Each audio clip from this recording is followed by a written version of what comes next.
Xayrlı gün Татарстан, xayrlı gün hörmətli televizor qarawçılar. Bugün 25 iyul sişənbə. Studiyada sizni min Elza Ahmedjanova sələmliyim.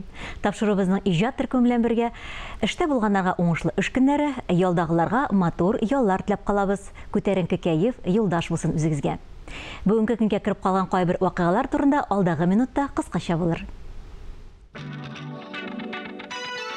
2014 yıldan başlap 25 iyul günü Россияда тикшеру органнары һөнәри бәйрәмнәрен билгеләп үтәләр. Көннең сайлауы Патша Петр I-ның 1713 елның 25 июлендә илдә тикшерүләр алып бару өчен махсус оешма төзелү турында указга кул кую белән бәйле. Беренче чиратта бу ришвәтчелек белән көрәшү өчен оештырылган була. Бүген шулай ук су өсте полиция хезмәткәрләренең дә һөнәри бәйрәмнәре. Әлеге хезмәткәрләр 19 гасырның 2нче яртысында Александр II указы белән 1867 елда барлыкка килә. Су өсте полициясе су белән бәйле булган объектларда тәртип саклый, җинаятьләргә каршы көрәшә. 1992 елның 25 июлендә Испаниянең Барселона шәһәрендә 25-нче Олимпия уеннары ачыла. Биредә 169 илдән 9000-га якын спортчы катнаша. Безнең илне Советлар Союзының элекке 12 республикасын берләштерелгән команда тәкъдим итә. Мәктәпләрдә уку елы башлануга 1 ай чамасы гына калып бара. Уку башлану еш кына мәктәп укучысы өчен дә, бөтен гаилә өчен дә стресска әверелә. Бигрәк тә мәктәпләргә 1нче сыйныфка баручы балалар һәм ата-аналар өчен әлеге мәсьәлә үтә дә мөһим. Яңа мәктәп елын ничек күтәренке кәйф белән каршы алырга? Бу һәм башка сорауларга психолог Василә Шәмсевәлиева җавап бирә. Бүген ул студиябызның кунагы. Хәерле көн, исәмсез? Исәмсез. Менә хәзер мәктәпкә кергәндә Василә балалар яза да беләләр, укый да беләләр. Ә менә психологик яктан әзер булуын аңлап буламы? Нидер тестлар бармы? Ничек аңларга? Әлбәттә, баланың психологик яктан мәктәпкә керергә әзер булу-булмавын билгели торган белгечләр бик күп төрле. Бу инде әлбәттә балалар бакчасындагы белгечләр. Безнең балалар психологлары да бар. Махсус тестлар ярдәмендә белемнәрен дә тикшерергә мөмкин. Аларның эмоциональ халәтенең никадәрле әзер булуын да белергә мөмкин. Ләкин минем әйтәсем килә, беренче чиратта мәктәпкә керергә әзер булырга тиеш әти-әниләр. Әйе, әгәр дә әти-әниләр гаиләдә мәктәпкә керүне, беренче тапкыр мәктәпкә керү турында сүз бараймы? Мәктәпкә керүне ниндидер куркыныч, бөтенләй билгесез булган әйбер итеп кабул итмичә, киресенчә, шулай берсе артыннан берсе барган адымнарның чираттагысы итеп кабул итсәләр, үзләре эштән әзер булсалар, бу баланың эмоциональ халәтенә дә йогынты ясый. Чөнки бала 18 яшькә кадәр дип әйтәбез индеме, ул барыбер гаилә системасында тәрбияләнә. Һәм аның эмоциональ, аның яктан әзер булуы, аның тойгыларының торышы нәкъ менә шушы гаилә системасының гомуми эмоциональ планына бик каты бәйләнгән. Шуңа күрә әгәр дә балагыз билгеле бер критерийлар буенча дип әйтик, уку, язу һәм башкалар үз-үзен тота белү, үз-үзен карый белү, анда киенә белү, шешенә белү, менә шундый әйберләрне бар икән, димәк аның эмоциональ халәте гаиләгә бәйле. Шуңа күрә мин әтиәннәргә күбрәк үзләренә уйланырга тәкъдим итәр идем, үзләре борчылмасыннар, баланы һәр вакытта да куәтләп торып, аңа көч биреп, рухи көч биреп торсалар, барысы да әйбәт булачак. Шуннан да еш кына әтиәннәр күбрәк тә дулкыналар, борчылалар кебек мәктәпкә менә балаларын узатыр алдыннан. Быел беренче тапкыр мәктәп усагысын атлаучы балаларының әтиәннәреннән дә безгә сораулар килде. Хәзер без тыңлап китәбез һәм сез шуларга җавап бирсәгез бик әйбәт булыр иде. Исәнмесез, баланың уку елы башында адаптация процессын җиңеләйтү өчен нинди чаралар күрергә мөмкин? Әти-әни бу яктан балага ничек ярдәм итә алар? Димәк, адаптациясын җиңеләйтү өчен беренче чиратта дөрес сорау бирәләр, әти-әни ярдәм итәргә тиеш. Ягъни монда баланың үзен генә мәктәпкә итеп җибәрү булды инде, хәзер син зур үстең, әйдә укы дип әйтү дөрес түгел. Шуңа күрә әкренләп дип әйтәм мин һәр вакытта да, тулаем 1 ай эчендә, яисә анда мәсәлән 1 атна эчендә адаптация чорын үтү мөмкин түгел. Шуңа күрә step by step дип әйтәләр инглиз телендә име. Без әкрен генә, кечкенә генә вакыт аралыгында моңа ярдәм итә алабыз. Беренче чиратта әлбәттә баланы мәктәпкә алып бару һәм баланы мәктәптән алып кайту. Бу да мөһим. Чөнки баланы алып барганда һәм алып кайтканда аның белән көн тәртибе турында, ничек үтү турында сөйләшергә мөмкин. Һәм беренче чиратта әти-әни аның эмоциональ халәтен күрә. Бала мәктәптән нинди хәлдә чыга, бала мәктәпкә нинди хәлдә бара. Шулай ук баланың мәктәптә булган көн вакыйгаларын сораштыру да комачауламыймы. Һәм инде әлбәттә балага әле анда беренче сыйныфта дәресләр бик күп түгел. Шулай да нинди дә булса үй эшләрен бирәләр икән, укытучы әйтә икән, шуларны башкаруда ярдәм итү.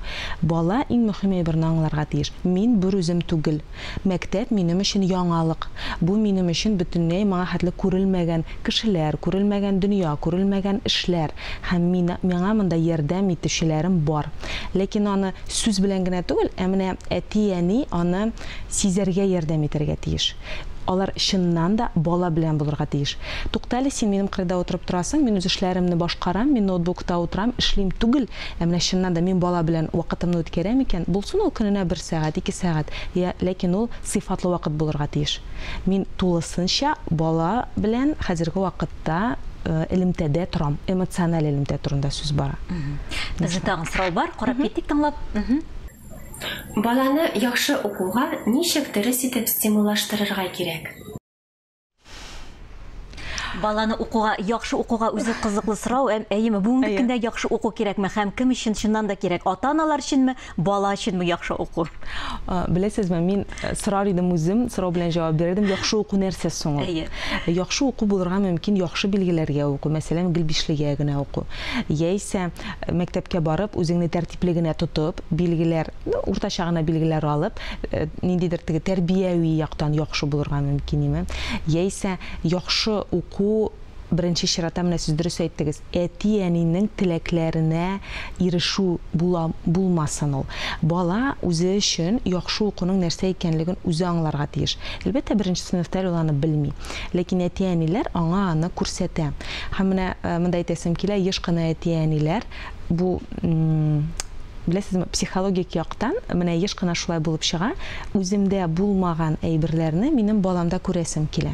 Турыдан туры түгел, ягъни мәсәлән, мин үзем бишлегә укый алмадым, һәм син бишлегә укырга тиеш. Яисә киресенчә, мин менә гел бишлегә укып, әтиең гел бишлегә укыды, әбиең, бабаең гел бишлегә укыды, син дә гел бишлегә укырга тиеш. Ничек кенә булмасын, менә буларның һәрберсе таләп.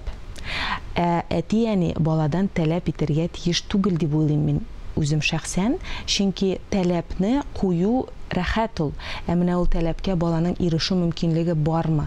Аның эмоциональ яктан, психологик яктан, хәтта акыл ягыннан, когнитив безнең фикерләү сәләтебез төрле кешенең төрлечә. Һәм инде әгәр дә ул бу таләпкә ирешә алмый икән, аннары бала борчылырга мөмкин. Ул бу таләпкә ирешмәдем, димәк, мин начар дип уйларга мөмкин. Шуңа күрә монда бик сак эш итәргә кирәк. Яхшы уку минем өчен беренчедән ул нәрсә? Мин баладан аны таләп итә аламмы, юкмы? Минем хакым бармы, юкмы? Менә шул сораулар турында уйланырга киңәш итәр идем. Инде әгәр дә әти-әниләр чыннан да уртага салып гаиләдә ниндидер бер уртак фикергә киләләр икән, алар монда шулай ук беренче чиратта бала турында уйларга тиешләр. Үзләренә булган таләпләрен, җәмгыятьнең булган таләпләрен читкә куеп торып, заман таләпләрен читкә куеп торып, нәкъ менә безнең гаиләдә булган ниндидер кагыйдәләр, матур традициялар, гореф-гадәтләрне этәреп, алга алып барып, шуннан чыгып, бала белән сөйләшергә, киңәшләшергә һәм инде сорауда бирелгәнчә нәрсәгә дә булса этәрергә мөмкин. Һәм тагын бер сораубыз бар. Тыңлап карап китик. Мәктәпкә мәхәббәтен ничек саклап торырга һәм баланы ничек өй дәресләрне мөстәкыйль эшләргә өйрәтергә. Мөстәкыйль, өйдә ата-ананың ярдәменнән башка вакытыбыз бик аз гына, бер-ике җөмлә белән генә мәсьәлә әйтеп китсәгез. Беренче көннән үк миңа калса, моның күнекмәләрен булдыру кирәк. Баланың мөстәкыйль дәрес әзерләүне өйрәтү бик узак процесс, һәм монда әти-әнигә сабырлык. Туктале, мин бит моны беләм, әйдә тиз генә язып куйык түгел, балам үзе эшләсен, кырында сабыр гына көтеп тору кирәк икән, аңлату 1 тапкыр, 2 тапкыр, 3 тапкыр, монда сабырлык. Әгәр дә әти-әни сабыр гына балага мөмкинлек бирә икән үзенә эшләргә, бала әкрен генә бу процесска кирип китәчәк. Рәхмәт, бик матур киңәшләр бирдегез. Килеп көнегезне безнең белән башлаганыгыз өчен тагын бер кат рәхмәт. Матур уңышлы көннәр теләп калабыз сезгә. Барлык инде әтә-әниләргә, мәктәп укучыларына уңышлар шулай ук телик һәм инде сабырлык. Шулай бит. Шулай булсын. Рәхмәт бик. Хәерле көннәр. Татарлар 18 гасырда ук балаларга белем тәрбия бирүгә зур игътибар иткән. Бу рус һәм чит ил галимнәренең сыклануын белдереп язып калдырган эшләрендә чагыла. Халык язучысы Рабит Батулла тапшыруыбызны дәвам итеп бу турда да берничә сүз әйтеп китә. Батулла дәресләре сәхифәсенә күчәбез.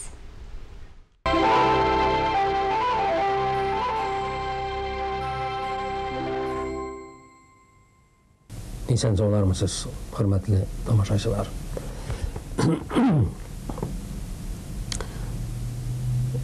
Татар халкының шатлы чагына инде тарихын без 3 дәвергә бүлгән идек. Минем тәкъдим буенча без 2нче дәверенә кирдек. Ул zulmet, zulümчылык дәвере дидек. Без шушы мавзуҡка, ягъни шушы темага документлар укыйбыз, хикәяләр сөйләйбез.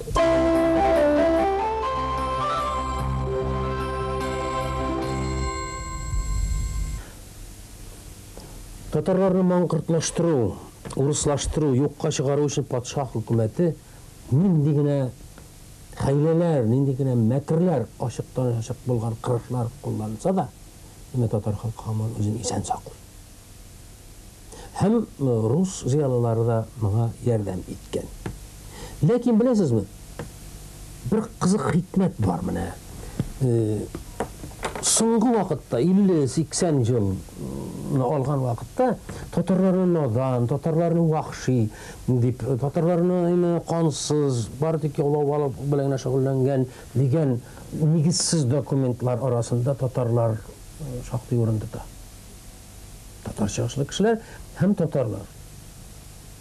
Революция хәтле бөтенләй тарихы булмаган, культурасы булмаган бер вахши халык дип әйтергә тырышучылар татар галимнәре арасында да бар.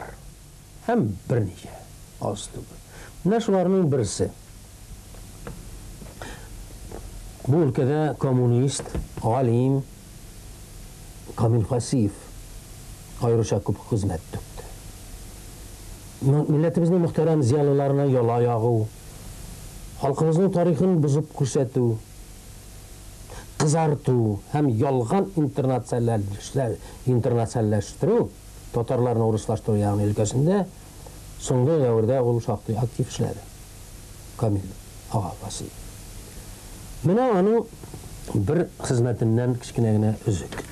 Бу үзекне без үзебезнең тәрҗемәдә бирәбез. Камил Фасиев из истории татарской передовой общественной мысли. 1955 ел. Минем тәрҗемәдә Камил Фасиев сүзләре. Татар кешеләренең бөтенесе дә диярлек укый яза белми иде. Мәчетләр каршындагы дини мәктәпләр, башлангыч һәм урта мәдрәсәләр бердән-бер куштырнаклар эчендә, мыскыл итеп, мәгариф учаклары, куштырнаклар ябыла, булып хезмәт иткәннәр. Бу шакшы, тынчу, караңгы биналарда әдәпсез, кара, надан муллалар, ишаннар татар яшүсмерләрен һич кирәге булмаган схоластик вә аңлаешсыз Коръәннән һәм гарәпчә язылган башка дини китаплардан иҗекләр ятларга мәҗбүр итәләр иде. Цитата тәмам.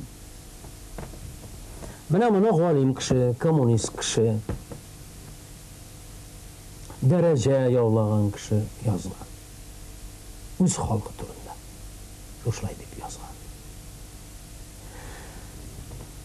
Инде хәзер русларның үзләреннән булган кешеләреннән документлар китерәбез. Русларның бик галимнәре, бая әйткәнемчә, Карамзин, Фукс, Чернышевский, Худяковлар, хакыйкый рухлы хезмәтләре дөнья күрмәде соңгы елларда.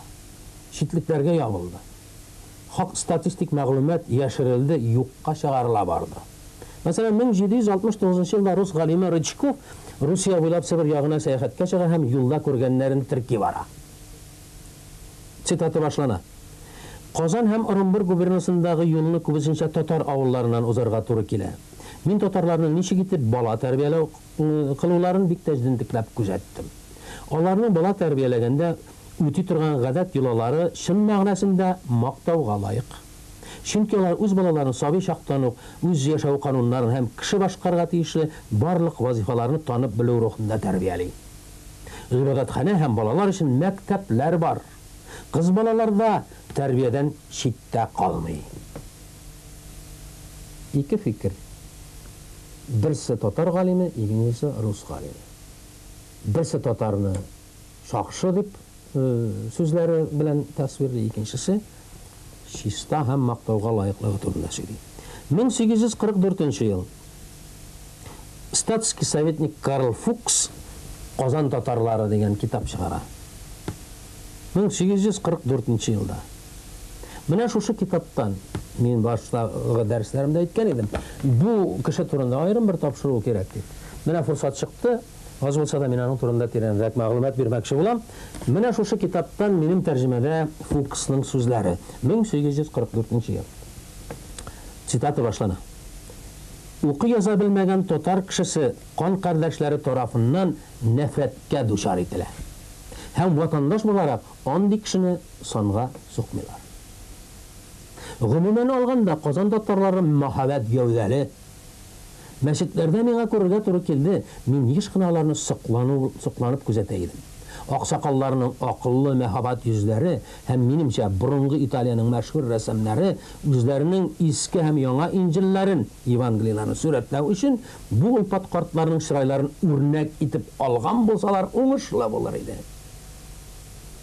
Татарлар гырур, шөһрәт сөючән, кунакчыл, затлы малга хирыс, чиста, бар нәрсәдә тотанаклы, тыйнак һәм эш сөючән халык. Ике гасырдан артык элек буйсындырылган, һәм руслар арасына сибелеп яшәүче бу халык хәйран калыр дәрәҗәдә үзенең йолаларын, гореф-гадәтләрен ва милли горурлыгын саклап калган. Әйтерсең дә алар аерым яшәгән. Менә русның иң олуг галимнәренең берсе Пушкинның якын дусты Фукс татар халкы турында күп күзәтүләрдән соң әйткән сүзе. Шөкер ки, шундый кешеләр руслар арасында бер Фукс кына да түгел. Хәзер 57-нче битне ачып, тагын бер документ укыйбыз. 57-нче битне ачабыз да бер документ укыйбыз. 1790 елда Радищев, Александр Николаевич Радищев Сибиргә илем ягына сөргөнгә китеп бара турында көндәлек язган һәм аның көндәлегеннән мин алдым избранные 49 елда чыккан 704 бит. Цитата башлана. Йөрөктән Бәтки елгасына кадәр 9 чакрым. Яңгылда 40 төлкесе куйрыгыннан теккән 2 катлы юрган саталар иде. 6 сум сорап торалар. Татарлар, ширмешләр, шуашларның авыллары инке урынга урнашкан. Урыс авыллары тау битләрендә утыра. Шуаш ширмешләрнең өе кара, әмма урыс өендәгенә караганда шуаш ширмеш өендәге һава чистарак. Чөнки урыс өенә һава ишек алдындагы абзардан туры өйгә керә. Алар салкын ярата. Татарларның өе ак, алгы якта миш. Татарлар урманда аю, бүре, төлке, куян, тиен һәм әзрәк сусар аулыйлар. Монсы инде язучы Радищевның көндәлегеннән булды сүрәт.